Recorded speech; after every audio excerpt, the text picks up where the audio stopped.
ఈ సందర్భంగా రైతు సోదరులందరినీ అభినందిస్తున్నా.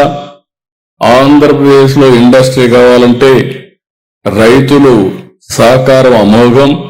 మనస్ఫూర్తిగా మీరు చూస్తే ఒక్కొక్కసారి చాలా తొందరగా ఏ ప్రాజెక్టు కావాలన్నా భూమి కావాలి.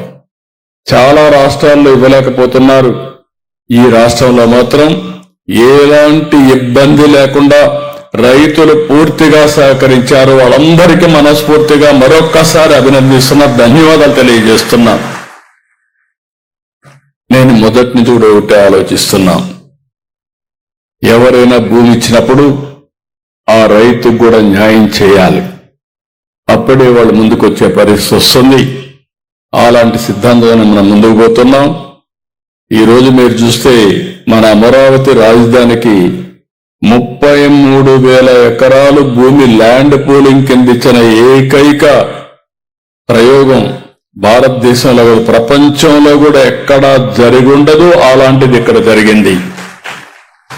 ఇప్పుడు ఫేజ్ 2 కింద కూడా 17,000 ఎకరాలు ఇస్తున్నారు.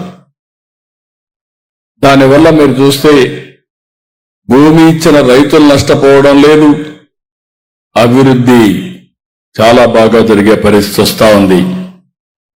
ఇంకొక పక్కన జూన్ 2024 నుంచి ఇప్పటి వరకు 2,953 ఎంఎస్ఎంఈ యూనిట్లు రాగా వాటి ద్వారా దగ్గర 4,68,000 కోట్ల రూపాయలు పెట్టుబడులు పెట్టాం.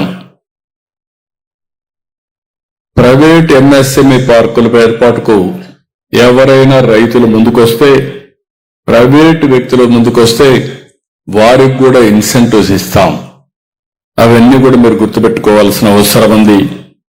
ఇక్కడే శ్రీ సిటీ ఉంది. దేశంలో నెంబర్ 1 పార్క్ గా ఈరోజు శ్రీ సిటీ తయారైందంటే దానికి కారణం అక్కడ డెవలప్ చేసే మేనేజ్మెంట్ అని చెప్పి నేను మీకు తెలియజేస్తున్నా. అలాంటి వాళ్ళు ముందుకు రావాల్సిన అవసరం ఉంది.